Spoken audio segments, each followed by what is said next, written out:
Hi hello and Raj TV நேயர்கள் அனைவருக்கும் வணக்கம். நீங்கள் பார்த்துட்டு இருக்கிறது ஸ்பெஷல் இன்டர்வியூ வித் மீ நான் ராம் விஜய். இந்த ஸ்பெஷல் இன்டர்வியூவில் நம்ம கூட யார் இருக்காங்க அப்படின்றத தெரிஞ்சுக்கிறதுக்கு முன்னாடி மக்கள் அனைவருக்கும் இனிய தீபாவளி நல்வாழ்த்துக்கள்.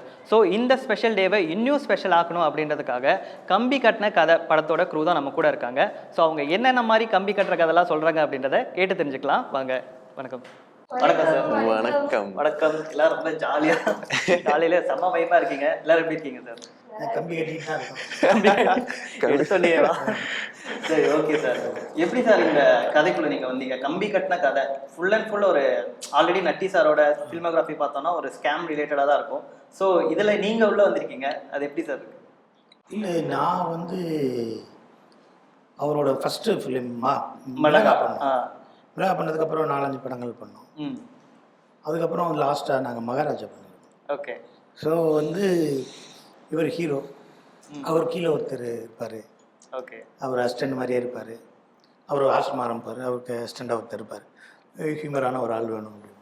ஓகே. அப்போ நட்டி சார் சிங்கப்பூர் சார் டேட் என்னன்னு பாருங்கள். ஓகே. நானும் அவரும் பண்ணலாம் நல்லா இருக்குமே, அவர் ரெஃபர் பண்ணார்.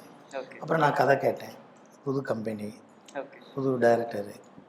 அப்புறம் என் ஃப்ரெண்டு முருகானந்தம், அவர் ஒரு டைரக்டரு. ஓகே. ஸோ அவங்க வசனம் எழுதுகிறாங்க. அப்புறம் டாவின்சி சரவணன் ஒருத்தர். ஸோ கதையெல்லாம் கேட்கும்போது ரொம்ப நல்லா இருந்துச்சு. சூப்பர். அப்படியே கம்பி கட்டின கதைக்குள்ளே நம்மளும் கம்பியை கட்டலாம் அப்படின்னு.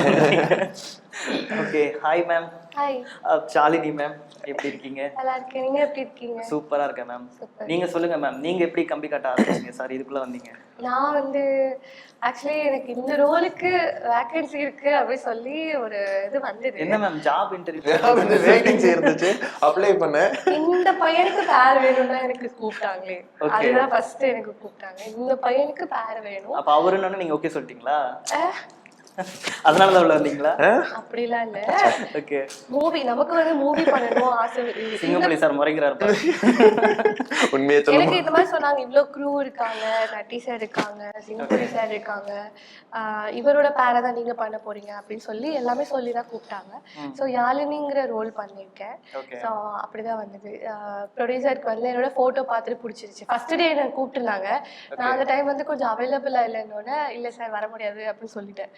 அது எப்படி இந்த பொண்ணு வராம இருக்கும், அந்த பொண்ணுதான் நம்ம போடுறோம், நாளைக்கு வர சொல்லுங்க. நல்லா இருக்கு மேடம் இந்த டெக்னிக். ஆல்ரெடி கால் பண்ணி இல்ல நான் வரலன்னு சொல்லிட்டேன். இல்ல நிஜமா அது என்னால வர முடியல. நான் அவுட் ஆஃப் ஸ்டேஷன்ல இருந்தேன். ஸோ அதனால அங்க வரதுக்கு லேட் ஆயிடும் சார், நைட் ஆயிடும், என்னால வர முடியாது, நாளைக்கு நான் வரேன் அப்படின்னு சொல்லிடுறேன். சரி நாளைக்கு வரட்டும் சார். நாளைக்கு சொன்ன டைம்ல வரல, ரொம்ப லேட் ஆயிட்டா. ரொம்ப எனக்கு அன்பார்ச்சுனேட்லி கொஞ்சம் லேட் ஆயிடுச்சுன்னா அப்புறம் போயிட்டு ரொம்ப அப்பாலஜைஸ்லாம் பண்ணேன். அப்புறம் அவங்க பார்த்துட்டு அப்புறம் ஸ்பாட்லேயே எனக்கு ஆடிஷன் எடுத்தாங்க. அப்புறம் எல்லாமே பண்ணி பார்த்தா அப்போ ஓகே ஆயிடுச்சு. ஓகே. இப்போ தெரியுது அவங்க சொன்னபடி நடக்க மாட்டாங்க. மூவிலயுமே அப்படிதானா சார்? இல்ல, அது நீங்க பாருங்க, பாக்கும்போது தெரியும். மூவில நான் நினைச்சது மாதிரி நடக்கல, வேற மாதிரி நடந்துருக்கு. Okay okay. முகேஷ் ப்ரோ, எப்படி இருக்கீங்க? சூப்பரா இருக்கேன். நீங்க எப்படி இருக்கீங்க? ரொம்ப சூப்பரா இருக்கேன். நீங்க எப்படி ப்ரோ உள்ள வந்தீங்க? ஸோ பெரிய வரலாறு ஆக்சுவலா. ஏன்னா இப்போ படம் ஷூட்டிங் ஸ்டார்ட் ஆனது ஆகஸ்ட் 2024. ஓகே. நான் மிஸ்டர் இந்தியா 2023 வின் பண்ணோடனே நியூஸ் பேப்பர்ல மேகசின் பார்த்துட்டு டைரக்டர் ராஜநாதம் சார் கால் பண்ணி இந்த மாதிரி உங்க இது பார்த்தேன், ஆர்டிக்கல் பார்த்தேன், நீங்க நடிக்கிறதுக்கு இன்ட்ரெஸ்டடா? ஆமா சார், அதுக்கு தான் சார் தேடிட்டு இருக்கேன் அப்படின்னு சொன்னேன். இது 2023 டிசம்பர். ஸோ இந்த குழுவோட நான் ஒரு 1.5 வருஷம், ஆல்மோஸ்ட் 2 இயர்ஸ் ஆயிடுச்சு ட்ராவல் பண்ண ஆரம்பிச்சு. ஸோ அப்போ அவர் பார்த்துட்டு இந்த மாதிரி கதை சொல்றாரு, கதை சொல்லு சார், கதை சொல்றதுக்கு முன்னாடி எனக்கு ஓகே சார், எனக்கு ஆப்பர்ச்சுனிட்டி இருந்தால் போதும் அப்படிதான் இருந்தேன் நான். ஏன்னா என்ன மாதிரி நிறைய இளைஞர்கள் இந்த மாதிரி ஒரு ஆப்பர்ச்சுனிட்டிக்காக இப்போ தேடிட்டு இருக்காங்க. இந்த இடத்துல நான் ஃபில் பண்ணுவேன் பண்ண மாட்டேன்ற விட I am open for any opportunities. அந்த மைண்ட் செட்டில் தான் நான் கதை கேட்கவே போன இடத்துல கண்ணா 2வது லட்டு தின்ன ஆசையா மாதிரி காஸ்ட்ல நட்டி சார் இருக்காரு, சிங்கம்புலி சார் இருக்காரு. சார் போடுங்க சார், சேலரி பார்க்கலாம் சார், நீ ஃபர்ஸ்ட் போடுங்க சார் அப்படின்னு சொல்லி இப்படிதான் ஸ்டார்ட் ஆச்சு. ஓகே. சிங்கமொழி சார், இப்போ போஸ்டர்லயே பார்க்க முடியுது அவர் ஃபுல்லா, அவர் ஆல்ரெடி சொன்னார் மிஸ்டர் இந்தியா அப்படின்னு சொல்லிட்டு ஷர்ட்லெஸ்ஸாக தான் இருந்துச்சு அவரோட இதெல்லாம். ஆல்ரெடி நான் உங்களோட ட்ரெய்லர் லான்ச்சா ஆடியோ லான்ச்லயே பார்த்தேன், நீங்க பேசியிருந்தீங்க. ஸோ எப்படி இருந்துச்சு சார் அவர் உள்ள? அதை மட்டும் கேட்காதீங்க, அவர் பார்த்தனாலே எனக்கு இனிமேல் பொம்பளை பேசுறத நான் பார்த்தேன். பட்டன் போடுறா ஃபர்ஸ்ட் அப்படின்னு. இல்ல எல்லா போஸ்டர்லயும் மோஸ்ட்லி அவர் ஷர்ட்லெஸ்ஸாக தான் இருக்காரு. ஸோ உங்களுக்கு எப்படி இல்லை அது அந்த ஃபிட்னஸ் அவர் இப்போ நம்ம ஒரு பிரியாணின்னா சாப்பிட்ருவோம், ம் சாப்பாடுனா சாப்பிட்ருவோம், ஒரு பூரினா சாப்பிட்ருவோம். யாராவது ஒருத்தர் பிரியப்பட்டு வடை சாப்பிடுங்கன்னா, இல்லை ஆயில் வேணாம் அது இது இல்லை யாராவது கொடுக்குறாங்க அப்படின்னா நம்ம சாப்பிட்றோம். ம் பட் இதுக்கு வந்து மிகப்பெரிய டெடிகேஷன் ஒன்று அது. கண்டிப்பா சார். இவங்க நினச்சதா வாட்டர் கூட குடிக்க முடியாது, அதான் சார் கரெக்ட். வாட்டர் கூட குடிக்க முடியாது. நம்ம சோறு சாப்பிட்டு இருந்தோம்னா அவங்க வேடிக்கை பார்க்குறாங்க, ம் அவங்களாம் நல்லா சாப்பிட்றாங்களே, ம் நம்மளால சாப்பிட முடியல அப்படின்னு. ஆனால் இந்த ஏஜில் இந்த மாதிரியான ஒரு பக்குவம், ஓகே. இந்த ட்ரக்ஸு அது இது இல்லாமல், ம் எந்த விதமான கெட்ட பழக்கமும் இல்லாமல் இந்த பாடி மெயின்டைன் பண்ணுறது. அப்போ இவரை பார்த்து ஸ்க்ரீனில் பார்க்கும்போது யங்ஸ்டர்ஸ் எல்லாம் நம்மளும் இப்படி இருக்கணும் அப்படிங்கிறது ஒரு ஃபிட்னஸ். ஓகே. அந்த ஃபிட்னஸ் வந்து இவருக்கு ஹாப்பினஸ் கொடுக்குறதோ இல்லையா, ம் இவங்களோட பேரண்ட்ஸுக்கு, ம் இவங்களோட ஃப்ரெண்ட்ஸுக்கு, இவரோட ஃபேன்ஸுக்கு இவர் ஹாப்பினஸை கொடுக்கும். அவங்களுக்கு ஹாப்பினஸ் கொடுக்குது, நமக்கு வந்து ஒரு மாதிரி இருக்கு சார். இல்லை நம்மளுக்கு என்னென்ன, நம்மளுக்கு ஏஜ் ஃபேக்டர், நம்மளுக்கு என்ன வயசாக இருக்குது, நம்ம இந்த ஏஜ்லலாம் நம்ம அப்படி இல்லையே அப்படின்னு ஒன்று இருக்குது. ஸோ இதெல்லாம் பார்க்கும்போது நம்ம பொறாமப்படுற அளவுக்கு தான் இருக்குது. கண்டிப்பா. ஸோ இந்த மாதிரி ஒரு ஃபிட்னஸ் தான் ஃபிலிமுக்கு தேவை. Correct correct. இவரோட ஃபிட்னஸ் தான் சல்மான் வச்சிருக்காரு, ஷாருக் கான் வச்சிருக்காரு, ம் ரன்பீர் வச்சிருக்காரு, அவங்க வச்சிருக்காங்க, இவங்க வச்சிருக்காங்க. இண்டஸ்ட்ரியில் ஒரு பெரிய தமிழ் இண்டஸ்ட்ரின்னா அதில் ஒரு 3 பேர் தான் அப்படி இருக்க முடியும், கரெக்ட். ஒரு 4 பேர் தான் இருக்க முடியும், ம் எல்லாரும் இருக்க முடியாது. குறைஞ்ச பேர். அதுக்கு மிகப்பெரிய ஒரு ஒர்க் இருக்காது. ம் அந்த ஒரு ரொட்டீன் லைஃப் ஒன்று இருக்குது. ம் அந்த லைஃப் அவங்க எப்படி லீட் பண்ணுறாங்க, அவங்க டெய்லி இங்கே இருந்தாலும் சரி, அவுட் ஆஃப் ஸ்டேஷனில் இருந்தாலும் சரி, எங்கே இருந்தாலும் அதுக்கான ஒரு பெரிய உழைப்பு இருக்குது, கண்டிப்பா. சாக்ரிஃபைஸிங் இருக்குது. அதை நம்ம வந்து சும்மா ஒரு காமெடிக்காக அப்படி இருக்குது இப்படி இருக்குது நம்ம சொல்லிடலாம். பட் அவர் மாதிரி நம்ம ஒரு நாள் கூட Yes. நம்ம ட்ராவல் அந்த பண்ண முடியாது. டெடிகேட்டிவா நம்மள. ஆனால் நம்ம என்ன முயற்சி பண்ணலாம், ம் அப்படி இருக்கலாமா இப்படி இருக்கலாம் முயற்சி பண்ணலாம். அது சஸ்டெயின் ஆகாமான்னு நமக்கு தெரியாது. ஓகே. ஸோ ஐ லவ் என் தம்பியை நான் ரொம்ப லவ் பண்ணுறேன். இதே மாதிரி இருக்கணும். இது மாதிரி இருந்தால் தான் இன்னும் கொஞ்சம் சிறப்பாக இருக்கும். Okay. ஏன்னா சினிமாவில் நம்ம என்ன செய்ய போகிறோம்னு தெரியாது. காலையில் நம்ம ஷாட்டு போகிறோம், ம் அவங்க உருண்டு போக சொல்கிறாங்களா, உட்காந்து போக சொல்கிறாங்களா, அந்த தண்ணியில் குதிக்க சொல்ல போகிறாங்களா, கரெக்ட். இல்லை ஒரு 4 சேஸ் எடுக்க போகிறாங்களா, ஒரு லென்த்து காரில் வச்சுக்கிட்டே போகிறோம் நீங்கள் பின்னாடியே ஓடிட்டு வர போகிறீங்கன்னு சொல்ல போகிறாங்களா, அது எதுவுமே தெரியாது. ஸோ நம்ம எல்லாத்துக்கும் ரெடியாக இருக்கணும். கண்டிப்பா சார். சினிமாவுக்கு நம்ம போயிட்டோம்னா எனக்கு இன்றைக்கி சீனு இல்லை டைலாக் இன்டீரியர் தான் இருக்குது அப்படின்னா அது ஒரு ஓகே. ஆனால் இன்டீரியரில் என்ன செய்ய போகிறோம், ஆமா. மேலேருந்து கீழே விழுக போகிறோமா, விழுந்தோடனே எந்திரிச்சு ஓட போகிறோமா, அவங்க கூட ஸ்ட்ரகிள் பண்ண போகிறோமா, எவ்வளோ நேரம் எவ்வளோ லென்த்தில் நம்ம 2 பேரும் ஸ்ட்ரகிள் பண்ணிக்கிட்டு இருக்கோம். இதுக்கெல்லாம் நமக்கு ஃபிட் ஆனால் தான் நம்ம ஒரு ஆர்டிஸ்டாகவே ஆக முடியும். கண்டிப்பா சார். இல்லை சார் என்னால் முடியாது சார், நான் மாத்திரை சாப்பிட்றேன் சார், எனக்கு மண்டை வலிக்கு சார், கால் வலிக்கு சார், என்னால் குதிக்க முடியாதுன்னா இது ஸ்ப்ரெட் ஆகும். ம் நீங்கள் லைஃப்பை ஃபிலிமில் லீட் பண்ண முடியாது. கண்டிப்பா. ஸோ இந்த ஃபிட்னஸ் வந்து அவர் வச்சுருக்காருன்னா I love. Super super super bro. இப்போ சார் சொன்ன மாதிரி இப்போ ஃபிலிம்ல நம்ம எது கூப்பிடுவாங்கன்னு தெரியாது, போனோன்னே என்னடா காலையிலேயே எதை பண்ண சொல்லிட்டீங்க அப்படின்ற மாதிரி. டஃப்பான situation in terms of body அந்த மாதிரி எதுவுமே இல்லை. ஏன்னா இப்போ சார் சொன்ன மாதிரி தான் ஒரு ஆர்டிஸ்டாக வந்து நம்ம ஒரு இது சைன் பண்ணுறோன்னா எல்லாத்துக்குமே ரெடியாக இருக்கணும். ஸோ அந்த இதில் தான் நானும் போனேன். இவர் டைரக்டர் சாரும் ப்ரொடியூசர் சாரும் எனக்கு கதை சொல்லும் போது இந்த ரோல் தான் இதுக்கு இந்த பாடி வேணும், அட்லீஸ்ட் ஒரு பாட்டு 2 பாட்டுக்கு வேணும், அந்த ஒரு கிளாமர் கண்டென்ட்டுக்கு வேணும் அப்படின்னு. ஓகே சார் நான் 2 மாதம் கொடுங்க ரெடி ஆகிடுறேன், சிம்பிள் முடிஞ்சிருச்சு. இதை தவிர எது கஷ்டப்பட்டனா I use to do modelling. So அப்போ வந்து எனக்கு அந்த ஃபர்ஸ்ட் கேமரா சென்ஸ் ஈஸியாக இருந்தது. கேமரா பார்க்குறோம், எங்கே பார்க்குறோம், லைட் அதெல்லாம் தெரிஞ்சு. இங்கே படத்தில் வந்து என்னென்னா செகண்ட் கேமரா ஒன்று வைப்பாங்க. எனக்கு அந்த கான்செப்டே எனக்கு வந்ததுக்கு அப்புறம் தான் தெரியுது, ஓ 2வது கேமரா ஒன்று இருக்கும், அங்கேருந்து கேமராமேன் தட்டு வரட்டு லெஃப்ட் ரைட் போனோம்னா ஷேடோ வரும், நட்டி சார் மேலே ஷேடோ வரும், ஃப்ரண்ட்டில் போகக்கூடாது, ஃபேஸ் கவர் ஆகும். ஸோ அந்த செகண்ட் கேமரா சென்ஸ் கொஞ்சம் ஒரு வாரம் ஆச்சு எனக்கு ஒரு செட் ஆகிறதுக்கே. ஏன்னா அது வரைக்கும் செட்டு வெளியே இருந்து தான் பார்த்துருக்கோம். 2-3 படம் வந்து நான் செட்டில் போய் பார்த்துருக்கேனே தவிர உள்ள ஷார்ட்ல நிற்கும் போது தான் அந்த செகண்ட் கேமரா அவேர்னஸ்லாம் தெரிய ஆரம்பிச்சது. ஏன்னா அது எனக்கு தெரிஞ்சு ரொம்ப கஷ்டமான இதெல்லாம் அந்த மாதிரி அது இல்லை, கேமரா இது மட்டும் தான் இருந்துச்சு. கேமரா இது மட்டும் தான் இருந்துச்சு. அது கஷ்டம் தான் ஆக்சுவலா கேமரா வைக்கிறது. ஏன்னா இப்பெல்லாம் படத்துல எனக்கு தெரிஞ்சு 3 கேமரா, நான் லோகேஷ் கனகராஜ் சார் படத்துல 4-5 கேமரா வச்சு பண்றாங்க. அதெல்லாம் எப்படி பண்றாங்கன்னு தெரியல. பட் எனக்கு 2வது கேமரான்ற கான்செப்ட் இந்த மொத படத்துல இப்பதான் கத்துக்கிட்டேன். சார் எப்ப சார் நாங்க மறுபடியும் உங்களை ஒரு டைரக்டரா பார்க்க போறோம்? நீங்கள் ஃபைனான்ஸ் பண்ணுங்க. எனக்கு என்னன்னா உங்கள் தம்பி பேர் மாறன் ராம் சார். ராம. இப்போ என்னென்னா நம்ம வந்து மாதத்தில் வந்து ஒரு 3 கேமராமேனை பார்ப்போம், ஓகே, ஒரு 3 டைரக்டர் பார்ப்போம், 3 கேரக்டரில் நடிப்போம், 3 செட்டுக்கு போகிறோம், 3 கதையில் ஆக்ட் பண்ணுறோம். ஓகே, அதில் 3 கேரக்டரில் வேறு நடிக்கிறோம். இந்த வாரம் அப்படி நடிக்கணும், அப்படி இருக்கும், இப்படி இருக்கும், இப்படி இருக்கும், இப்படி இருக்கும் நடிச்சுட்டே இருக்கும். ஸோ இப்போ நம்ம ஒரு 170 ஃபிலிம்ஸ் நம்ம பண்ணிட்டோம். இனிமேல் நம்ம பண்ணுறது நல்லா இருக்கணும். புரியுங்களா? என்ன இத்தனை படம் நடிச்சிருக்காரு, இத்தனை கேரக்டர் பண்ணியிருக்காரு, ஒரு கதை, ஒரு அழகான கதையை தேர்ந்தெடுக்க தெரியல, இவர் என்ன நடிகர் என்ன டைரக்டர்னு சொல்லிடக்கூடாது. ஸோ இப்போ தான் நம்மளுக்கு பேர்டன் அதிகமாகும். ஸோ நம்ம சூஸ் பண்ணுறது கதை பண்ணியிருக்கேன், ஒன்று பண்ணியிருக்கேன், ஒரு double hero subject. Super sir. ஒரு நிறைய 2-3 ஹீரோட்ட சொல்லியிருக்கேன், ஓகே பண்ணலான்னு இருக்காங்க. ஓகே. அதை பண்ணுறதுக்கு முன்னாடி நம்ம கொஞ்சம் பிஸியாக இருக்கனால இந்த நம்ம பாவர்ட்டி, இந்த வறுமையை குறைச்சிக்கலாம்னு பார்க்குறேன். ஓகே. சினிமாவை ஜெயிக்க முடியாது, ஓகே. சினிமா வச்சு நம்ம வறுமையை ஜெயிச்சுக்கலாம். அப்படின்னா நான் திடீர்னு டயட் பண்ண போயிட்டேன்னா, அவர் டயட் பண்ண போயிட்டாருப்பா, அவருக்கு ஃபோன் பண்ணிட்டு இருக்கீங்க, வேற ஆளை பாருங்கன்றாங்க. ஓகே. அதனால ஆடு மேய்ச்ச மாதிரி இருக்கணும், அண்ணனுக்கு பொண்ணு பார்த்த மாதிரி இருக்கணும். புரியுதுங்களா பொண்ணு உங்களுக்கு? பார்த்தாச்சா சார்? இப்பதான் மேய்க்க ஆரம்பிச்சிருக்கோம். இப்பதான் ஆட்டவே மேய்க்க ஆரம்பிச்சிருக்கோம். சரி சார். அதனால நீ எதை பண்ணிக்கிட்டு இருக்கோம், எதை பண்ணணும் அப்படிங்கிறதான் இருக்கு. பட் கம்பி கட்டும் கதை அப்படின்னு ஒன்று இருக்குல்ல, இந்த கம்பி கட்டின கதை, இதுக்கு என்னன்னா இது வந்து ஒரு பெரிய அவேர்னஸ் பண்ணும். ஓகே. இது ஸ்கேமையும் தாண்டி இந்த ஸ்கேம். ஆமாம், இல்லை இல்லை, இது வந்து என்னன்னா டெய்லி மக்கள் ஏதாவது ஒரு ஏரியாவில் ஓகே ஏமாந்துக்கிட்டே இருக்காங்க. கண்டிப்பா சார். ஏமாந்துக்கிட்டே இருக்காங்க. அது எந்த ஏரியாவில் இருக்குன்னா அந்த ஏரியாவில் அந்தந்த ஸ்டேட்டஸில் எல்லாமே ஏமாந்துக்கிட்டே இருக்காங்க. கண்டிப்பா. அதனால இன்னமும் மலேசியாவில் இறக்கி வரேன்னு சொல்லி அந்தமானில் நிறைய பேர் இறக்கி விட்றாங்க. ஓகே. அதை நம்பி சில பேர் போட்டில் போகிறாங்க. அப்படியா சார்? ஆமாம். அப்புறம் எனக்கு மலேசியாவில் எனக்கு வந்து 4 லட்ச ரூபா சம்பளம், ஏசி ரூமு, அந்த சேலரின்னு சொல்லி பணம் கட்டிட்டு அவங்கள போய் இன்னும் தேடிக்கிட்டே இருக்காங்க. Correct correct. இது வந்து டெய்லி பேப்பரில் வந்துக்கிட்டே இருக்கு. உங்களுக்கு கொஞ்சம் விலையில், கம்மியான விலையில் தங்கம் வாங்கி தரேன். அந்த தங்கம் எங்கே இருக்குது? எங்கே இருக்குது? எங்கேயுமே இல்லை.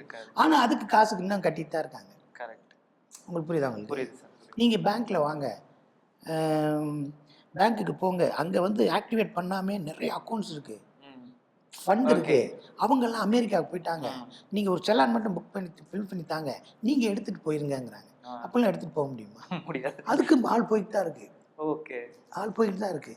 ஏதாவது ஒரு கண்ணை கொடுத்து இது வைரம் அப்படிங்கிறாங்க, அதையும் வாங்கிட்டு தான் இருக்காங்க. கண்டிப்பா சார். புரியுது உங்களுக்கு? இது இந்த மாத்திரையை சாப்பிடுங்க உங்களுக்கு நோயே வராதுங்கிறான், அதுக்கு ஆள் போயிட்டு தான் இருக்கு. சார் பிரியாணில பேர்ல தக்காளி சாதம் போடுறாங்க. ஆமா அந்த மாதிரி தான் சார். அதுவே பேசிக் ஸ்கேம். இந்த படத்துல வந்து எந்தெந்த மாதிரி மக்களை ஏமாத்திக்கிட்டு இருக்காங்க அப்படின்னு இதுல 100 பேர் படம் பார்த்து அதுல 10 பேர் திருந்தினாலே போதும். ஓகே. அந்த 10 பேர் திரும்பும்போது அவங்க பிள்ளைய திருந்தினாலே போதும். இது ஃபுல்லா ஒரு அவேர்னஸ். இது ஒரு பெரிய இந்த படம் அது வந்து. அதாவது தன்னை வந்து நல்லவன் சொல்லிட்டு யாரையுமே திருத்த முடியாது. என்னைய மாதிரி கெட்டவன் இருக்கான், நீ எல்லாம் பார்த்துக்க அப்படின்னு ஒரு படம்.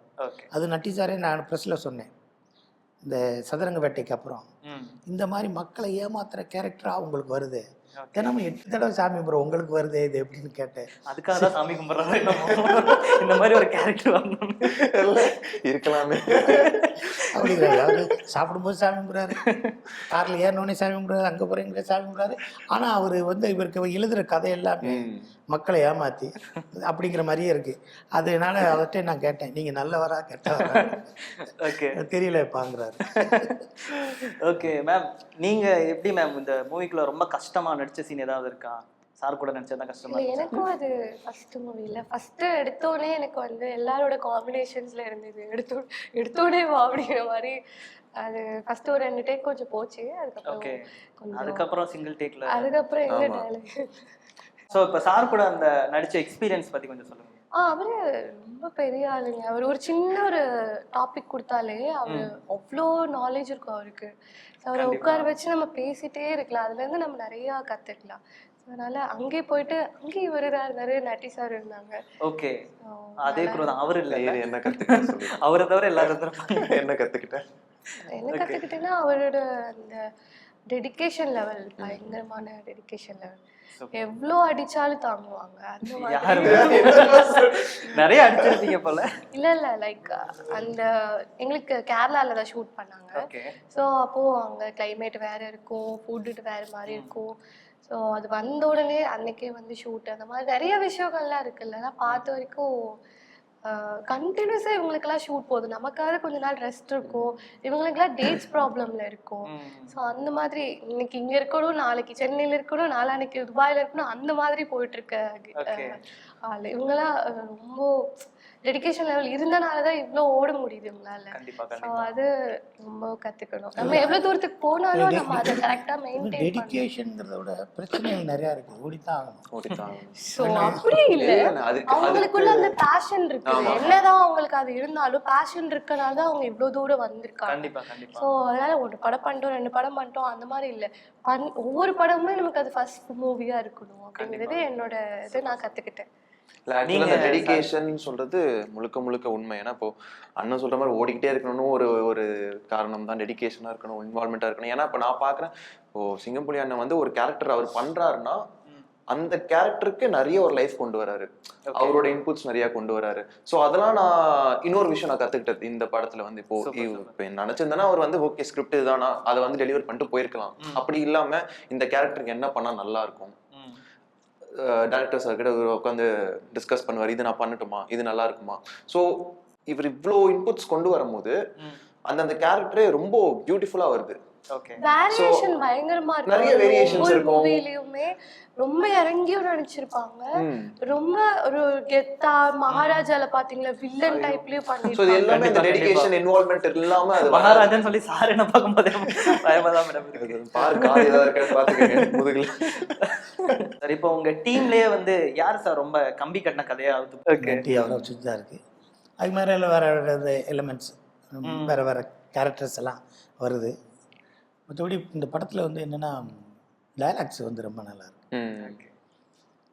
திடீர்னு என்ன சொல்லுவோம், சரி இப்போதைக்கு நம்ம ஒரு விஷயம் இருக்குன்னு வச்சுங்களேன், ஒரு விஷயத்த நீ அங்கே போய் உட்காரு உனக்கு எல்லா ஞானமும் வரும் அப்படின்னு சொன்னோம்னா அது கிரிட்டிசைஸ் பண்ணுறதுக்கு, அதை தப்பு சொல்கிறதுக்கு நிறையா பேர் இருப்பான். அங்கே போய் உட்காந்தா ஞானம் வந்துடுமா அப்படின்பா. நீங்கள் அதை ஹிந்தியில் சொல்லுங்கள், போயிட்டு வச்சு அப்படின்னு ஏதாவது ஒன்று சொல்லுங்க, பயந்துருவான், இது நடக்கும் போலன்றான். ஜாப்பனீஸ்ல சொல்லுங்க, ஜாப்பனீஸ் சொல்லுங்க, மலாயில சொல்லுங்க, புரியாத பாஷையில கொஸ்ஸமைஸ் கொஸ்ஸம் அப்படிங்க. கொஸ்ஸமைஸ் கொஸ்ஸம் அப்படின்னா என்ன? பச்சை தண்ணி நார்மல் வாட்டர். ஓ, கொஸ்ஸமைஸ் கொஸ்ஸம்னு சொல்லிட்டு எந்திரிச்சு போயிருங்க. எதுவும் சொல்லிட்டாரு பயந்துருவாங்க. கண்டிப்பா. அதே மாதிரி இந்த இடத்துல நம்ம ஒன்று சொல்லணும், அதை ஒரு ஹிந்தியில் சொல்லுங்க அப்படின்னா ஹிந்தியும் இங்கிலீஷையும் மிக்ஸ் பண்ணி சொல்லுவார். ஓகே, நட்டி டப்பே பலம் பலமே டப்பு. ஓகே, அதான் ஸ்பாட்ல அடிச்சு விடுறதா சார்? அப்படி பேசுறது நீங்க ஒன்று சொல்லுங்க, என்ன பணம் முக்கியம் அப்படிங்கிறதுக்கு என்ன சொல்லணும்? டப்பு டப்பே பலம் பலமே டப்பு. நம்மளுக்கு பலம் என்ன ஸ்ட்ரென்த்து? பணம் இருந்தா தானே. பலமே டப்பு டப்பே பலம். அப்படி சரி சீட்டிங்கான ஒரு சாமியார் என்ன செய்வோம்? ஹைதராபாத், ஹைதராபாத், செகந்திராபாத், நிசிபலாபாத், அப்புறம் சிந்து அவங்களுக்கு அப்படிம்பாரு. அப்புறமேல வேற என்ன தேவை ஏதாவது பேசலாம்னா கேம்சே கேம்தர் அம்மா அப்படி ஹைட் கோன் அப்படின்றாரு. புரியுங்களா உங்களுக்கு? அப்போ இது நம்ம இங்கிலீஷ் ஃபிலிம், அது இது ஹிந்தி ஃபிலிம் அது. ஸோ இதெல்லாம் நிறையா மிக்ஸ் பண்ணி அப்படி லேசாக சாமியார்லாம் அதெல்லாம் பேசுவாங்க. அதான் லாஸ்ட்ல கூட ஒரு பஞ்ச் இருக்குமே சார். அதுதான் அவர் சொல்லுவார், நான் கேட்பேன் என்கிட்ட ஆசிரமத்தை ஒப்படைச்சிட்டு அவர் ஜீவ சமாதி அடைய போகிறதுங்கிற மாதிரி ஒரு சீனு. ஓகே. அப்போ என்கிட்ட சொல்லுவார், சாமி நான் என்ன செய்யட்டும், வரியெல்லாம் பாட்டாக்கு பாட்டெல்லாம் வரியாக்கும்பார். ஓகே, என்ன செய்யறது புரியாது. நிலவு வந்ததும் மலர் மலர்ந்ததா, மலர் மலர்ந்ததும் நிலவு வந்ததா, இதை வந்து பாட்டு, இதை வரியாக்கணும். நிலவு வந்தது மலர் மலர்ந்ததா, மலர் மலர்ந்ததும் நிலவு வந்ததா, இது வரி. ஓகே, அது மாதிரி இதை நீ சொல்லு, அதை பண்ணு. பணக்காரனா பார்த்து ஏமாத்து, ஏன் வேற காப்பாத்து. இது மாதிரி நிறைய வசனங்கள் வந்து நாளைக்கு சோசியல் மீடியால நிறைய பேர் பயன்படுத்தக்கூடிய வார்த்தைகள் மீம் டெம்ப்ளேட் ஆகிறதுக்கு நிறைய வாய்ப்பு. ஆமா, அது மாதிரி கம்பி கட்டின கதையே வந்து ஒரு மீம் டெம்ப்ளேட் தான், அது தெரியும்ல சார்? ஆமா ஆமா ஆமா, அது அது அந்த ரெண்டு பேர் பேசிட்டு இருப்பாங்க. நான் மாதிரி கம்பி கட்டுறான் பாருப்பான், நான் கம்பி கட்டுற கதையெல்லாம் பேசுறான் பாருப்பான். ஸோ இதெல்லாம் கொண்டு வந்து கம்பி கட்டுற கதையெல்லாம் பாருங்க, அது மாதிரி இருந்துச்சு. அதை இந்த படத்துக்கு கொஞ்சம் ப்ளஸ் ஆயிடுச்சு. ஓகே. முகேஷ் ப்ரோ, நீங்க என்னைக்காச்சும் கம்பி கட்டினதுல சொல்லி மாட்டிருக்கீங்களா? நிறைய இடத்துல மாட்டிருக்கேன், நிறைய இங்கேயே நிறைய கட்டியிருக்கேன், இன்னும் கண்டுபிடிக்கல வெளுத்துருவாங்க. இல்ல எல்லாருமே எனக்கு தெரிஞ்சு ஒவ்வொரு இடத்துல கம்பி கட்டிட்டு அடி வாங்கி தெரிஞ்சிருப்பாங்க. அந்த கதையெல்லாம் சொல்ல முடியாது. ஆமா இல்ல மட்டும் சொல்ல மாட்டீங்க. ஓகே, நீங்க அந்த மாதிரி ஏதாவது சொல்லிருக்கீங்களா மேடம்? லைஃப்ல எல்லாரும் பண்றதுதானே. அது எல்லாம் நீங்க சொல்லிருப்பீங்களா, ஒரு பொய் சொல்லி மாட்டிட்டு திருந்திருப்பீங்களா, அவ்வளவுதான். நிறைய அது வந்து அடுத்தவங்களை கெடுக்காத பட்சத்துக்கு அது நல்ல விஷயம். ஓகே. நான் ஒரு கம்பெனியில அசிஸ்டன்ட் டைரக்டராக இருக்கும்போது ஒரு கம்பெனியில் போய் கதை சொன்னேன். ஓகே கதை சொன்னேன். அவங்களுக்கு அந்த கம்பெனியில் அந்த கதை ஹீரோ வந்து கேட்டார். அந்த கம்பெனி கூப்பிட்டுருந்தேன். ஹீரோ கேட்டார். ஹீரோ கேட்ட உடனே கதை பிடிச்சிருக்கு, பண்ணலாம், நான் சொல்லி விடுறேன், ஆனால் நீங்கள் டைரக்ஷன் பண்ண முடியாது, ஓகே கதை மட்டும் கொடுங்க அப்படின்னு சொல்லிட்டாங்க. நான் இந்த கதையை இவங்ககிட்ட இந்த கம்பெனியில் சொல்லிக்கிட்டு இருக்கேன் அப்படின்னு தெரிஞ்சால், நான் இப்போ வேலை பார்த்துட்டு இருக்காங்கல்ல, ஆமாம், ஒரு இடத்துல வேலை பார்ப்பேன்ல, அவங்க வந்து என்னை வேலையை விட்டு நீ படம் பண்ண போயிட்டுல, நீ கிளம்பு அப்படின்னு சொல்லிடுவாங்கன்னு சொல்லி, உன் பேர் என்ன சொல்லுப்பா அப்படின்னோடனே நான் வந்து என் பேர் சசி அப்படின்னு சொல்லிட்டு வந்துட்டேன். அது ஓகே, வேற பேர் சொல்லிட்டு சசின்ட்டு வந்துட்டேன். இப்போ டேரக்டர் சசி கேட்டிருப்பாங்கன்னு நினைக்கிறேன். இல்லை, சசின்னு சொல்லிட்டு வந்துட்டேன். அதுக்கப்புறம் என்ன செஞ்சுருக்காங்க, நானும் இன்னொரு டைரக்டரும் ஃப்ரெண்டு. ஓகே, அந்த டைரக்டரை வச்சு அந்த படத்தை பண்ணலான்னு நினைக்கிறாங்க. ஓகே, இப்போ நானும் பேசிக்கிட்டு இருக்கையில் அவருக்கு ஃபோன் வருது. உடனே இங்கே வாங்க, ஒருத்தர் வந்து கதை சொல்லிட்டு போயிருக்காரு, வாங்க நீங்கள் டைரக்ட் பண்ணுங்க அப்படின்னு அவருக்கு வருது. என்கிட்ட சொல்லிட்டு போகிறாரு, நான் ஒரு கம்பெனி போயிட்டு வரேன்னு போகிறேன். அவர் அங்கே போனோடனே இப்போ காலையில் வந்து ஒருத்தர் கதை சொன்னார், ரொம்ப நல்லா இருந்துச்சு, பேர் சசியா, நீங்கள் அவரை மீட் பண்ணி கதையை கேட்டுருங்க. உடனே அவர் போயிட்டு நைட்டு வர்றாரு. நைட்டு உட்காந்து சாப்பிட்றோம். எவனோ ஒருத்தன் சசியாம்டா அந்த கம்பெனியில் போய் கதை சொல்லியிருக்கான், அவன் என்ன மாதிரி கதை சொல்லியிருக்கான்னு தெரியல அப்படிங்கிறாரு. நானும் அப்படின்னு நான் தான் சொல்லலை, அப்படியே பேசாமல் இருக்கேன். அப்படியா, நாளைக்கு 10 மணிக்கு என்ன வர சொல்லியிருக்காங்க, அந்த சசியை வர சொல்லியிருக்காங்க. நாங்கள் போகிறோம். போனோடனே அவர் சொல்கிறாரு, பாவடா சசின்னு ஒருத்தர் நான் யாருன்னு பார்த்துட முடியாது. அப்புறமேல இருந்து அதுக்கப்புறம் வந்து அந்த கதையை அந்த டைரக்டர் படம் பண்ணார். ஓகே, ஓகே, ஒன்று அது அந்த மாதிரி ஒரு கம்பி நம்ம ஸ்ட்ரென்த்துக்கு கட்டி விட்டோம். ஓகே, ஓகே, கிடைக்கிற இடத்துலலாம் அதை கட்டிடுறதா சார்? ஆமாம் ஆமாம். அஃபிஷியலி என்னோட ஃபர்ஸ்ட் மூவி இது. ஃபர்ஸ்ட் மூவி ரிலீஸ் ஆனது வந்து ஒரு மூவி சொட்ட சொட்ட நினைதுன்னு சொல்லிட்டு. ஸோ இதுதான் என்னோட பக்கத்தில் வச்சு சாரி சார், அதனால தான் கொஞ்சம் சைலண்டா சொன்னாங்க. இல்ல உண்மையில அந்த படத்துல நான் தான் நடிக்க வேண்டியது. அப்படியே சார்? ஆமா, இவங்களோட டேட்ஸ் ப்ராப்ளம் கொஞ்சம் சில விஷயங்களால சுத்தி எங்களுக்கு வந்து வேவ்லென்த் ஓகே பண்ணிரலாம். ஆமா, அந்த டீம் வீட்டுக்கு ஆபீஸ்க்கு வந்து உட்கார்ந்து பேசையில சொல்லுங்க அப்படின்னு, என்ன டைட்டில் சொல்லுங்க, சாமி இருந்தேன், சொல்லுங்க சொட்ட நனையுது, நான் சொட்ட நனையுது அது மாதிரி நினைச்சேன். அதுக்கப்புறம் அதானே அந்த மாதிரியா இல்லை சார் சொட்ட அப்படியா, நம்ம இல்லைன்னு சொல்ல முடியாது, போலாம் கேட் பிரச்சனைனால சாரால வர முடியல. Okay, okay. ஸோ இதில் எல்லா ஆர்டிஸ்ட்டுமே நிறையா நல்ல காம்போ, ஹீரோயினி ரொம்ப நல்லா பண்ணியிருக்காங்க. அவங்க ஃப்ரம் மலையாளத்துலேருந்து வந்திருக்காங்க, இப்போ துபாயில் செட்டில் ஆயிருக்காங்க. ஆனால் இந்த படத்துக்கு அப்புறம் அவங்க அங்கே எல்லாம் செட்டில் ஆக முடியாது, சென்னையில் இங்கே வந்துடுவாங்க. சரி, இவங்க தம்பி இம்பெல்லாம் இருந்தேன். படம் நீங்கள் பார்த்தோன்னு 2 hours பார்க்க போகிறீங்க. ஓகே, அது வந்து தீபாவளிக்கு வந்து ஒரு நல்ல ஒரு எக்ஸ்பீரியன்ஸாக இருக்கும்னு நினைக்கிறேன். Super super. ஸோ இந்த கம்பி கட்டுற கதையை நீங்கள் வேறு எதுவும் கம்பி கட்டுற கதை சொல்லாமல் தியேட்டரில் போய் வாட்ச் பண்ணுங்க. உங்களுக்கு வந்து ஒரு பியூட்டிஃபுல்லான ஒரு என்டர்டெய்னர் காத்துட்ருக்கு.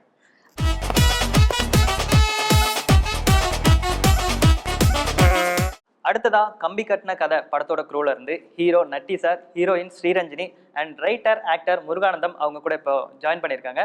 ஸோ தொடர்ந்து பேசலாம். சார் வணக்கம். எல்லாரும் எப்படி இருக்கீங்க? நல்லா இருக்கேன், நீங்க எப்படி இருக்கீங்க? சூப்பரா இருக்கேன் சார். சார் எனக்கு பார்க்கும்போதே கேட்கணும்னு தோன்ற விஷயம் என்னன்னா, படத்துல பார்க்கும்போது ஒரு ஷேடு இருக்கு, இப்ப டைரக்டா பார்க்கும்போது எனக்கு அன்னியன் டு அம்பி டிரான்சிஷன் இது மாதிரி இருக்கு. இல்லைங்க, இது என்ன குளிச்சுட்டு நெத்தில விபூதி எடுத்து சாமி கும்பிட்டு வரதான் வழக்கம். ஓகே, இது நாங்க சின்ன வயசுல இருந்து இது எங்களுக்கு பழக்கம். Okay sir. ஸோ அதனால அப்படி இருக்கிறது தான். படத்தில் நடிக்கும்போது அந்த கதாபாத்திரத்துக்கு தேவையானது பண்ண போறோம்.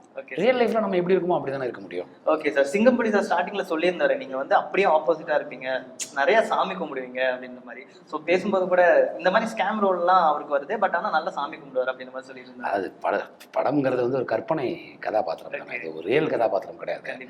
அதான் அது எனக்கு இறை நம்பிக்கை எனக்கு உண்டு. சின்ன வயசுலேருந்து வீட்டில் சொல்லி கொடுத்தது வளர்ந்தது. ஸோ அது அப்படியே இருக்கும். ஏன்னா நம்ம மீறி இந்த பிரபஞ்சத்தில் ஏதோ ஒன்று இருக்குது, அந்த சக்தி தான் இறைவன் நம்ம நம்புகிறோம். ஸோ அது டெய்லி கும்பிட்டு வருது.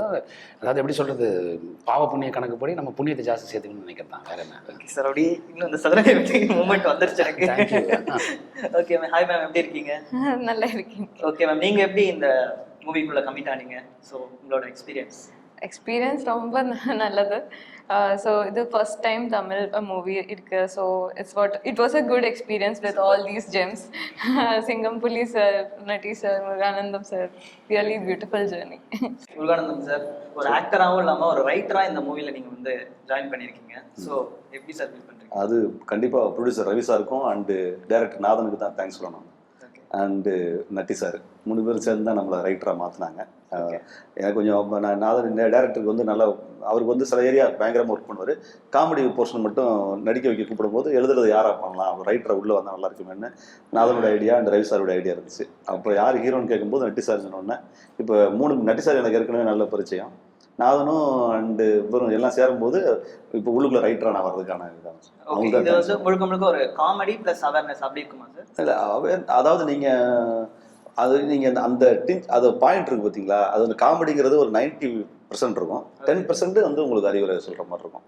ஏன்னா மருந்து கூட அளவாக தானே கொடுக்கணும்னு சொல்கிறீங்க. அதனால இந்த படத்தில் அவங்களுக்கு அருவாள் இருக்காது, ரத்தம் இருக்காது, இந்த மாதிரி ஒரு அட்வைஸ் பண்ணுற மாதிரி இப்போ இருக்காது. ஏன்னா அவங்க ஆல்ரெடி பொதுமக்கள் வந்து 1000 ஸ்ட்ரெஸ்ல படம் பார்க்க வராங்க, கொஞ்சம் கலகாலம் இருக்கட்டுமே பண்ண படம்.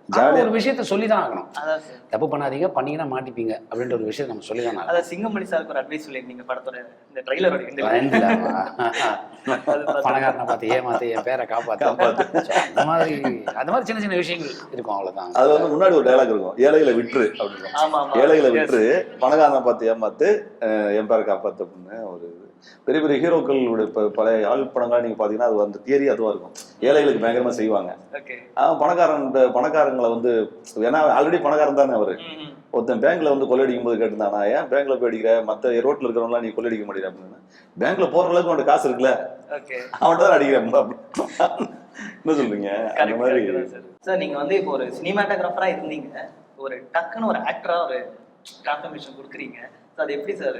ரெண்டுமே எனக்கு பிடிச்ச ஜாப் தானே, ரெண்டுமே இருக்கும். நான் கேமரா வழியாக பார்க்குறது ஆக்டர்ஸ் தானே சார். நான் கேமராமேனாக ஒரு படம் ஷூட் பண்ணும்போது அதே மாதிரி ஆட் ஃபிலிம்ஸ் நிறையா பண்ணுறேன். நான் சினிமாட்டோகிராஃபி விட்டுல ஆட் ஃபிலிம்ஸ் பண்ணிட்டுருக்கேன்.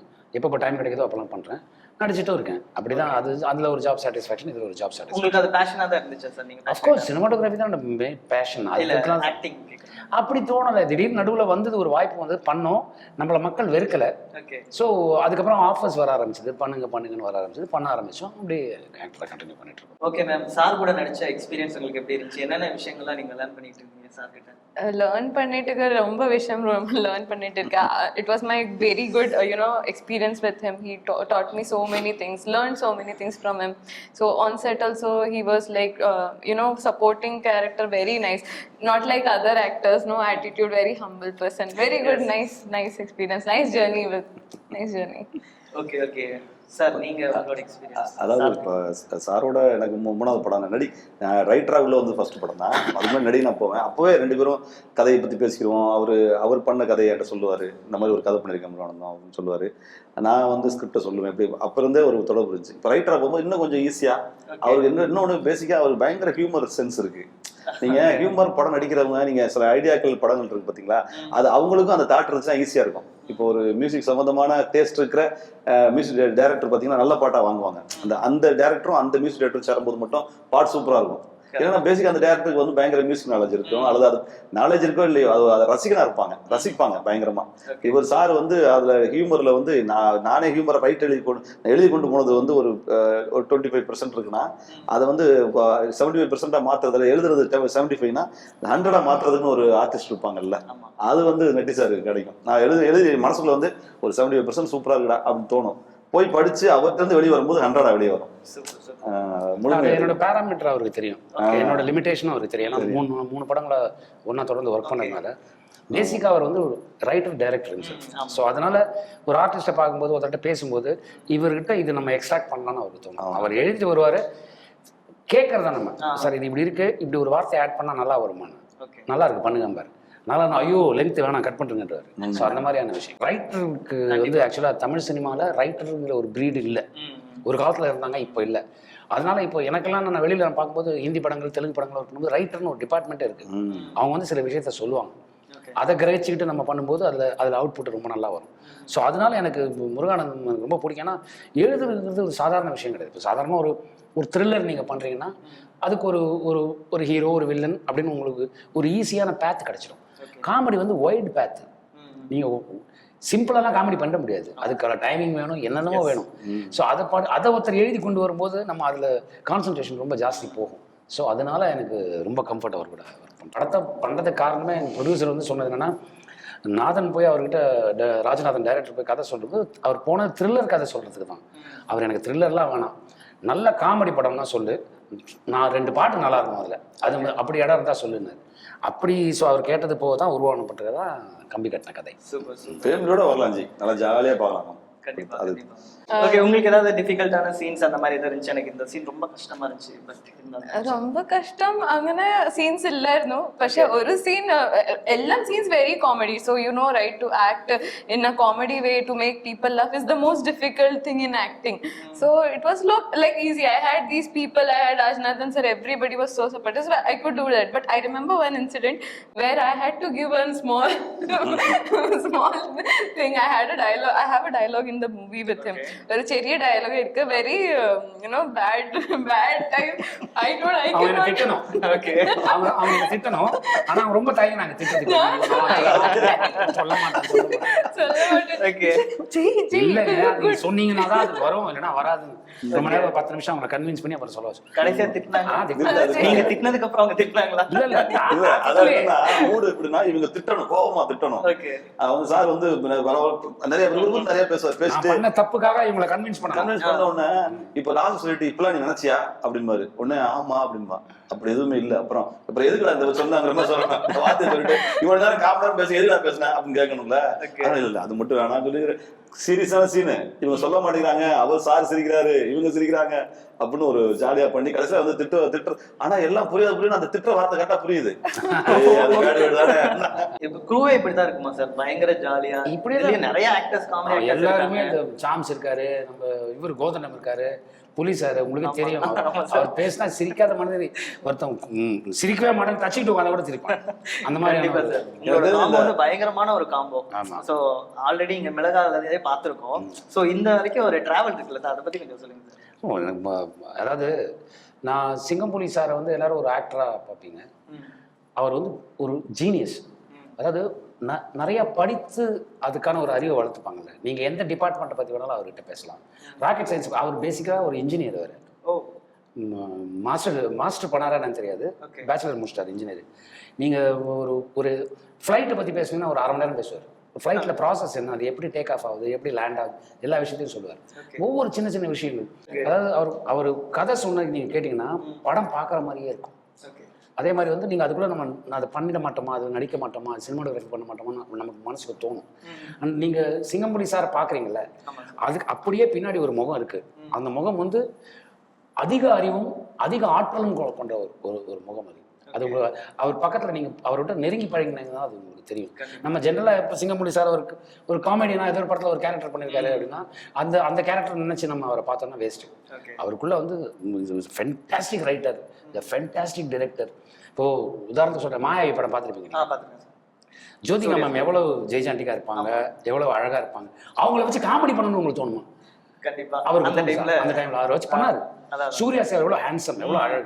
அவரை வச்சு காமெடி பண்ணணும், டோட்டலா மாத்திருப்பாரு. பிரமாதமா அவருக்கு மீசையெல்லாம் வேற மாத்தி வேற ஒரு லுக் வந்து இந்த எக்ஸ்பெரிமெண்ட் எல்லாம் வந்து சாதாரணமா யாரும் பண்ணிட முடியாது. ஸோ அவர் வந்து எப்படி சொல்றது, it's genius to the core. யாராவது பொய் சொல்றாங்க அப்படின்னா வந்து நம்ம கம்பி கட்டின கதெல்லாம் எழுத போறோம்னு சொல்லுவோம். அந்த மாதிரி க்ரூல யாராவது பொய் சொல்லுவாங்களா? உங்ககிட்ட யாராவது சொல்லியிருக்காங்களா? சும்மா சமாளிக்கிறதுக்கு ஏதாவது நீங்க அழகாங்கன்னு வேணா எப்பயாவது சொல்லுவோம், மற்றபடி அது போய் கிடையாது. அடுத்த ஷாட் உங்களுக்கு தான் சொல்லிட்டு போவோம் சாயங்காலம்.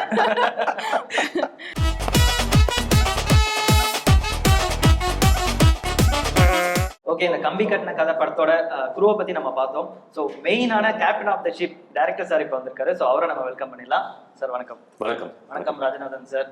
ஒரு படத்தோட ப்ரொடக்ஷன் ஹவுஸ் மங்காத்தா பிக்சர்ஸ், நட்டி சார் ஹீரோ, படத்தோட பேரு கம்பி கட்டின கதை. எப்படி சார் இந்த காம்போலாம் அமைஞ்சிச்சு? இல்லை, ஆக்சுவலாக எங்கள் ப்ரொடியூசர் வந்து இது ஒரு கேம்பிளிங் அப்படின்ற ஒரு மைண்ட் செட்டில் தான் வந்தார். நான் வந்தால் ஜெயிப்பேன் அப்படின்ற ஒரு மைண்ட் செட்டில் தான் ஸ்ட்ராங்காக வந்தார். அதனால நான் ஒரு த்ரில்லர் கதைக்காக தான் போனேன். பட் த்ரில்லர் கதை தான் சேர்த்து சொல்லி ஓகே பண்ணியிருந்தேன். ஆனால் அவர் வந்து காமெடி படம் பண்ணணும்னு சொல்லிட்டாரு. அது ஒரு பெரிய சேலஞ்ச் ஆயிடுச்சு. எனக்கு காமெடி பண்ணால் நான் ஜெயிச்சிருவேன் அவர் நம்பினார். அதனால தான் மங்காத்தா மூவிஸ். அதுக்கப்புறம் இந்த படம் பண்ணும்போது சார் வந்து சூப்பராக ஒரு டைட்டில் சொன்னாங்க, உள்ளே வெளியே. மங்காத்தா மூவிஸோடது உள்ளே வெளியே. அப்படியே கரெக்டா கேம்லிங்க்கு மேட்ச் ஆனோடனே ப்ரொடியூசர் சொன்னார், இல்லை அது வேற ஒரு இடத்துல இருக்கு, எனக்கு உங்களை பார்த்தோன்னே கொஞ்சம் பதட்டமா இருக்கு. அது ஸோ அங்கேயும் போய் நான் அதெல்லாம் பார்த்திபன் சாரோட படம். அதாவது அவர் பெரிய ஆளு, நான் எப்படிங்க போக முடியும், அவர் லெஜெண்டுங்க, நான் போய் கேட்க முடியாதுன்ட்டு. அப்புறம் இது ஒரு கதை டைட்டில் ஃபிக்ஸ் பண்ணிக்கலாம்னு சொல்லிட்டு படம் முடியும் ஒரு டயத்துல நாங்க அந்த டைம் இது யாரா ரெஃபர் பண்ணாங்க சார்? ரெஃபர் பண்ணல. இந்த மாதிரி ஜெனரலா சார் போய் மீட் பண்ணிட்டு வரோம். மீட் பண்ணிட்டு வரும்போது சார் சொன்னதுதான், சும்மா அந்த கம்பி கட்டுற கதெல்லாம் பேசாதீங்க அப்படின்ற மாதிரி ஒரு விஷயத்த சொல்லிட்டாரு. நாங்க வந்துட்டோம். ப்ரொடியூசர் வந்தோன்னா அதை பத்தி திருப்பி சொல்றாரு, நல்லா இருக்கு, இது நல்லா இருக்குல்லடா, நல்லா இருக்கு, இதே டைட்டில் ஆக்கிடலாமே, ரைட் டைட்டில் ஆக்கிடுவோம். அப்படி நடந்தது தான். ஸோ அதுக்கப்புறம் அது நிறைய விஷயம் நடந்துச்சு. Okay okay sir. இப்போ இந்த கம்பி கட்டின கதை வந்து ஆல்ரெடி நம்ம சார் வந்து சதுரங்க வேட்டை அந்த மாதிரிலாம் பண்ணியிருக்காரு. ஸோ அதுலேருந்து என்ன ஒரு டிஃப்ரெண்ட்டாக சாரோட கேரக்டர்லேருந்து நம்ம எக்ஸ்பெக்ட் பண்ணலாம் சார்? ஸோ அதுலேருந்து டிஃப்ரெண்ட்டாக எக்ஸ்பெக்ட் பண்ணுறதுன்றது இல்லை. அதில் ஒரு சட்டையர் பண்ணியிருப்பார் சார். ஓகே, சட்டையர் தான் பியூர் காமெடின்னு சொல்ல முடியாது அது, இல்லைங்களா? நம்ம வந்து லைஃப்ல கனெக்ட் பண்ணிக்கலாம் அதை. ஆமாம். பட் இதில் அப்படி இல்லை. இப்போ வந்து பியூரான ஒரு காமெடிக்குள்ளே கொண்டு போயிருக்காரு. இது எல்லாரும் ரசிக்கும்படியான பியூர் காமெடி மட்டும்தான் இது, வேற எதுவும் சொல்றது இல்லை. ஓகே, அந்த மாதிரி ஒரு விஷயமா இது போயிருக்கு. Okay sir. இப்போ நீங்க ஒரு கேரக்டருக்காக ஒரு ஹோம்வொர்க் அப்படின்றது பேசிக்கா பண்ணுவாங்க நிறைய பேர். ஸோ இந்த மாதிரி கேரக்டருக்கு நீங்க ஏதாவது ஹோம்வொர்க் ஏதாவது பண்ணுவீங்களா சார்? ஸ்கேம் பண்ண பாதியை வந்து இந்த ரைட்டிங் கற்றுக் கொடுத்துரும். ஓகே, இந்த கதையை இப்போ டிஸ்கிரிப்ஷனை படிச்சு நம்ம டைலாக் படிக்கும்போது தெரிஞ்சிடும் இவங்க இதை நோக்கி தான் போறாங்கன்னு. அப்படி பண்ணதானே தவிர ஹோம் ஒர்க்குன்னு நான் பெருசா இது வரைக்கும் பண்ணதில்லை. ஏன்னா ஹோம் ஒர்க் இப்போ இவன் வந்து ஒரு ஃப்ராடு, இந்த அறிவு இருக்கானே ஒரு ஃப்ராடு, நான் எப்படி இன்னொரு ஃப்ராடை தேடி போக முடியும்? யாரை போய் பார்த்து இவர் தான் ஃப்ராடு நமக்கு யாராவது தெரியுமா? போய் ஹோம் ஒர்க் பண்ண முடியாதுல்ல. எல்லாரும் மனிதர்கள் தான். அந்த சுச்சுவேஷன் அவங்க அப்படி நடந்துக்கிறாங்க. இவர் தான் அதை அப்படி போய் சார் நீங்கள் ஒரு ஃப்ராடு தானே சார், ஃப்ராடு எப்படி பிஹேவ் பண்ண ஒருத்தர் கேட்க முடியுமா? முடியாது. ஸோ அது ஒரு வேலை இப்படி இருக்கலாம், இப்படி பண்ணியிருக்கலாம் அப்படின்னு பண்ணும்போது ரிஹர்சல் பண்ணுவோம். நான் கொஞ்சம் கூட போனால் இவர் சொல்லுவார், ஐயா ரொம்ப ஜாஸ்தி இறக்குங்கன்றாரு. அதே மாதிரி முருகானந்தமும் வந்து கரெக்டாக ஒவ்வொரு வார்த்தைகளோட ஜாலம் தெரிஞ்ச மனிதர். சில டயலாக்லாம் வந்து அவர் வந்து இது வந்து நீங்கள் இப்படி பேசணும், ஆனால் வந்து ஒருத்தன் போதனை சொல்கிறான்ல அவன் சொல்கிற மாதிரி சொல்லணும் அப்படிம்பாரு. அப்படிலாம் வேறு வார்த்தைகள்லாம் உள்ளே போட்டு அப்படி பண்ணி பண்ணுறது தான் அது. கம்பி உங்களை யாராவது ஸ்கேம் பண்ணியிருக்காங்களா? ஏதாவது ஸ்கேம்ல மாட்டிருக்கீங்களா? ஸ்கேம் ஒருபாடு பேரு பண்ணிட்டேன். நீங்க சொன்ன டைரக்டர் சார் சிரிக்கிறாரு. இல்ல அவங்க சொல்ல வந்தது ஒருபாடு பேர் டப்பிங்ல. ஆக்சுவலா நான் தான் ப்ராம்ப்டிங் பண்ணி வச்சிருந்தேன். ரஃபா வந்து நான் தான் டப்பிங் வந்து எடுத்து வச்சிருக்கேன். பைலட் பேசுறேன் பேச முடியல. கடைசியில சார் சொல்லிட்டேன், சார் பைலட் பண்ண முடியல சார், நீங்க ஸ்ட்ரைட்டா வாங்க சார், நீங்க தான் சார் பண்ணணும். அசால்ட்டா வந்தாரு. அங்க வந்து ஸ்பாட்ல தான் அடிச்சிருக்காரு. இல்ல பேப்பர்ல இல்ல, அது அசால்ட்டா அடிக்கிறாருங்க. அடிச்சுட்டு வந்துட்டே இருக்காரு. சிங்கமொழி சார் இதே தான் சொன்னாரு. நாங்க வந்து பைலட் பண்றதுக்கு ஒரு அரை நாள் டேக் எடுக்கிறேன், வரல. வந்தாரு, அசால்ட்டா அடிச்சுட்டு போயிட்டே இருக்காரு. அந்த மாதிரி அந்த டைலாக் எல்லாம் வந்து நின்றும் குழந்தைங்க மத்தியில. ஈவன் என் பையன் அதை ரிப்பீட்டா சொல்லிட்டு இருக்கான். அது நீங்க படத்திலே பாத்துருக்கீங்க. எப்படி சார் இப்ப நீங்க அசால்ட்டா அடிக்கிறீங்க? அங்க ஏதோ படிச்சிருப்போம், வீட்டுல ஏதாவது நடுவில் முருகானந்தன் சொன்னார், சார் இது எனக்கு இப்போ ஒரு கோள்களை பத்தி நம்ம பேச போறோம், எனக்கு கோள் சம்பந்தமா ஏதாவது ஒண்ணு நீங்க இந்த போதனையா சொல்லுவாங்களா அது மாதிரி சொல்லுவோம். கோளறு பதிகம்னு ஒண்ணு உண்டு, எங்க வீட்டுல எல்லாம் சின்ன வயசுல பாடுவாங்க. அது எனக்கு ஞாபகம் வந்துச்சு. அதை நான் சொல்லிட்டேன். அதில் கடைசி மொத்தம் 10 பாடல் வரும். அந்த 10வது பாடலை கடைசி பாடலை நான் சொல்லிட்டேன். அது சொன்னோன்னே எங்கெங்க பிடிச்சிங்க, இது எப்படி தெரிஞ்சுது அப்படின்னு கேட்டாங்க. நான் சின்ன வயசுல கேட்டது. அது சின்ன வயசுல நம்ம ஏதாவது கேட்டால் மைண்டில் ஏறிடும். அது ஏறினது அதை நான் சொல்லிட்டு அப்புறம் இந்த கோள்கள் அப்படின்னு சொல்லி அதுலேருந்து ஒரு காமெடி ட்ராக் போவோம். அதுக்கு சொல்லும்போது அதுக்கு எனக்கு ஒரு ஓப்பனிங் வேணும். இது ஸ்ட்ரைட்டாக எடுத்தோன்னே கோள்கள்னு சொன்னால் புரியாது மக்களுக்கு, அதுக்கு ஒன்று சொல்லிட்டு நீங்கள் சொன்னீங்கன்னா நல்லா இருக்கும்னாரு முருகானந்தம். அது எனக்கு ஞாபகம் வந்தது, நான் சொல்லிட்டேன். அது ஸோ அங்கே ஜூனியர் ஆர்டிஸ்ட்லாம் எனக்கு முன்னாடி உட்காந்துருப்பாங்க. நான் சொல்லும்போது அவங்க கேட்குற மாதிரி அது முடிஞ்சோன்னு அவங்களாம் கிளாப் பண்ணாங்க. எப்படி சார் அவ்வளோ சுத்தமான தமிழ் பேசுனீங்கன்னாங்க. எனக்கு தெரியலங்க, கேட்டது சொல்லிட்டேன், அவ்வளோதான். Super sir. நீங்கள் வந்து ஒரு சினிமாட்டோகிராஃபராக நிறைய ஆக்டர்ஸை பார்த்துருப்பீங்க. பாலிவுட்லேருந்து, ஹாலிவுட்டை தவிர மற்ற எல்லா இதுலையும் நீங்கள் உட்டிலே எடுத்துட்டீங்க. ஏதாவது ஒரு ஆக்டர் பர்ஃபார்மன்ஸை பார்த்து டேரக்டர் டக்குன்னு கட் சொல்லியிருப்பாரு, பட் உங்களுக்கு என்ன நல்லா பண்ணிட்டு இருக்காரு, ஏன் கட் சொன்னாரு இப்போ அப்படின்ற மாதிரி ஏதாவது ஃபீல் ஆயிருக்கா சார்? நிறைய படங்கள் ஏதாவது ஒரு மிஸ் ஆயிருக்கும், அதனால டேரக்டர் கட் சொல்லிருப்பாரு. பட் அவர் பண்ணிருக்க திரும்பி நல்ல பெஸ்ட் பர்ஃபார்மர் யாராவது உங்களுக்கு பெஸ்ட் பர்ஃபார்மர்னா எனக்கு தெரிஞ்சு ஹிந்தி படங்களும் சரி எல்லா படங்களும் சரி எல்லாத்துக்கும் ஒரு குரு இருக்காரு, மிஸ்டர் அமிதாப் பச்சன். அவரோட ஒருத்தர் இருக்க முடியுமா? ஸோ பிரமாதமான ஆக்டர். நீங்க என்ன ஒரு இன்ட்ரப்ஷன் சாருக்கு நான் பண்ணியே ஆகணும். நீங்க கேட்டீங்க எல்லா விட்டும் போயிட்டீங்க ஹாலிவுட் போலியான்னு, போயிடுவாரு. ஏன்னா எனக்கு நான் வேண்டிக்கிறேன் சார் வந்து நாங்கள் ஷூட் முடிச்சு பேசிட்டு இருப்போம், அன்னைக்கு நடந்தது கன்ஃபார்மாக கேட்பாரு. உட்காந்து அசிஸ்டன்ட் டைரக்டர் முதல்ல கூப்பிடு, அவனும் கூப்பிடு, ஃபோன் அடிச்சு கூப்பிடுவாரு, வா வா எல்லாருக்கும் வரு, இது எப்படி இருந்துச்சு, யார் பண்ணது எப்படி இருந்துச்சு, எப்படி பண்ணலாம், நாளைக்கான ப்ரிப்பரேஷன் எங்களுக்கு கொடுப்பாரு. அப்புறம் அப்போ கிளாடியேட்டர்ல கிளைமேக்ஸ் டயலாக் ஒன்று வரும், கண்ணு கலங்குது, எனக்கு கூஸ் பம்ஸ் ஏறுது. இப்படி ஒரு ஆடியன்ஸ் நான் நிறைய பேர் கூட டிராவல் பண்ணிருக்கேன், சத்தியமா பார்த்தது இல்ல. அந்த கிளாடியேட்டர் டயலாக் பேசுறாரு, நான் கண்ணை மூடிட்டேன், எனக்கு அந்த கிளைமேக்ஸ் சீன் போகுது விஷுவலா, அந்த பெர்ஃபார்மன்ஸ் விஷுவலா போகுது, மிராக்கலா இருந்துச்சு எனக்கு. என்னடா இது, அன்னைக்கு முடிவு பண்ணேன் சாருக்கு வந்து த்ரில்லர் நான் பண்ணதெல்லாம் ஒதுக்கி வச்சிட்டேன், சாருக்கு இப்போ ஒன்று சொல்லியிருக்கேன், இவரை எடுத்தனா அந்த படத்துல அடுத்து அப்படி வித்தியாசமா கொண்டு போகணும் அப்படின்ட்டு. அவ்வளோ ஒரு ஃபேன் பேஸ். நான் அது இன்னைக்கும் சொல்லிட்டே இருப்பேன் sir. My name is Maximus Decimus Meridius, commander of the armies of the North, general of the Phoenix Legions, loyal servant of the true emperor Marcus Aurelius. I'll have my vengeance this life or the next. A father to a murdered son, husband to a murdered wife, and I'll have my vengeance this life or the next. அது வந்து அந்த படம் பார்த்தோம், அது அந்த கதாபாத்திரத்தை ஒன்றி பார்க்கறதுனால அதுல இருக்கிறது நம்ம அப்படியே ஒரே இதுல அப்படியே பிக்கப் பண்ணி வந்துரும்ல சார். கேட்டோம்ல வந்துச்சுல. இப்போ நீங்க கேட்டோன்னா வேற மூட்ல இருந்து பண்றாரு. அன்னைக்கு அந்த மூட்ல பேசும்போது எங்களுக்குலாம் அந்த படம் எத்தனை தடவை பார்த்துருப்போம் இல்லையா, அது வாய்ஸ் மேட்ச் ஆகுது பாருங்க. நீங்க யோசிச்சு பாருங்க, அந்த காஸ்டியூம் சாருக்கு போட்டு பாருங்க, சூப்பரா இருக்கும், அப்படியே மாறிடுவாரு கண்டிப்பா. சோ சான்ஸே இல்ல. எனக்கு அப்படி ஒரு ஃபேண்டசி பண்ணணும்னு ஒரு ஆசை இருக்கு. காமெடி பண்றதுல ஐடியா இல்ல அடுத்து, ஓகே. ஆனா சார் இருந்தா பண்ணுவேன், வேற யாரு கூட பண்ண மாட்டேன். சார் இருந்தாருன்னா காமெடி தைரியமா இறங்கி பண்ணுவேன். ஓகே. அண்ட் அதர்ஸ் டெக்னீஷியன்ஸ் சொல்லப்போனா சாரே ஒரு சினிமாட்டோகிராஃபர், இன்னொரு சினிமாட்டோகிராஃபர் வந்து உங்ககிட்ட சார் இங்க இல்லைங்க அங்க இல்லைங்க அப்படின்னு சொல்லும்போது உங்களுக்கு அது எப்படி இருந்துச்சு? நல்லாதான் அவர் வேலை, அவரோட டியூட்டி அதை பண்ணணும், அவர் ஒரு சர்டன் விஷயத்தை கன்வே பண்ணணும். பட் அவங்க கொஞ்சம் ஹெசிடேட் பண்ணுவாங்களா, சாரே ஒரு சினிமாட்டோகிராஃபர் தான்? அது முதல் போற ஒரு 2 நாளைக்கு அவங்களுக்கு அந்த மாதிரி பேஸ்மெண்ட் கொஞ்சம் வீக்கா தான் இருந்துச்சு அவருக்கு ஆரம்பத்துல. சார்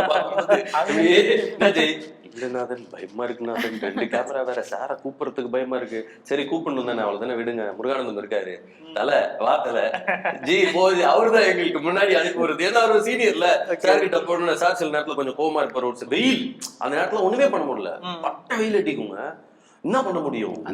இந்த முடியை வச்சுட்டு தாடியை வச்சுட்டு இதை போட்டு அப்ப நாமெல்லாம் கிட்ட போக மாட்டோம்.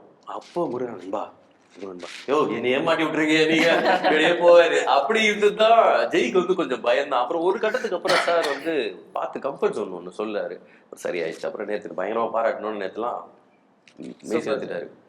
ஒரு ஒன் ரீசன் இந்த படத்தை எல்லாரும் பார்க்கணும் அப்படின்னா அது என்ன அப்படின்றது மட்டும் சொல்லிடுறேன். நான் என்னோட பாயிண்ட் ஆஃப் வியூ படி பார்க்கணும்னா, மக்கள் எல்லாருமே ஏதோ ஒரு ஸ்ட்ரெஸ்ல இருக்கும். இஎம்ஐ கட்டுறதுலேருந்து டெய்லி காலைல கிளம்பி ஆஃபீஸ் போனால் வழியில் 2 பேராவது திட்டிடுறோம், டிராஃபிக் பிரச்சனை இதனால. இந்த மாதிரி ஸ்ட்ரெஸ்ஸில் என்னென்ன வெளியே வரணும்னா, நீங்கள் வந்து கம்பி கட்டின கதை மாதிரி படங்கள் பார்த்தீங்கன்னா உங்களை ஒரு 2.25 மணி நேரம் உங்களை நல்லா சிரிக்க வைக்கும். ஓகே, அது உங்களுக்கு ஸ்ட்ரெஸ் ரிலீஃபாக இருக்கும். அட்லீஸ்ட் அதான் முன்னோர்கள் சொன்ன மாதிரி, நொறுங்க தின்னால் 100 வயசு வரைக்கும் வாழலாம், வாய் விட்டு சிரித்தால் நோய் விட்டு போகும். ஸோ அந்த மாதிரி அது 1% இந்த படம் ஹெல்ப் பண்ணும் நான் நம்புறேன். Super super. என்னை பொறுத்த வரைக்கும் சொல்லணும்னா, நீங்க ஒரு ஸ்ட்ரெஸ் பஸ்டர் இப்படிலாம் கம்பி கட்டலாமான்னு தெரிஞ்சுக்கணும்னா எங்க படத்தை பாத்தீங்கன்னா தெரிஞ்சுக்கலாம். ஒரு சிலருக்கு கண்ணுல தண்ணியே வராது, ஒரு சிலர் கண்ணுல தண்ணியே வராது, எனக்குலாம் அழுது வராது. அப்படிப்பட்டவங்களுக்கு சிரிச்சு கண்ணுல தண்ணி வர வைக்கணும்னா இந்த படத்துக்கு போயிட்டு வரலாம். ஓகே, உங்களுக்கு சிரிச்சே உங்க கண்ணுல இருந்து தண்ணி வரணும் அப்படின்னா கம்பி கட்ட கதையை மறக்காம போய் பாருங்க. அக்டோபர் 17 தியேட்டர்ல ரிலீஸ் ஆகுது, மறக்காம தியேட்டர்ல போய் பாருங்க. தேங்க்ஸ். அனைவருக்கும் கம்பி கட்டின கதை குழுவின் தீபாவளி நல்வாழ்த்துக்கள். அதையே நான் வழிமொழிகிறேன்.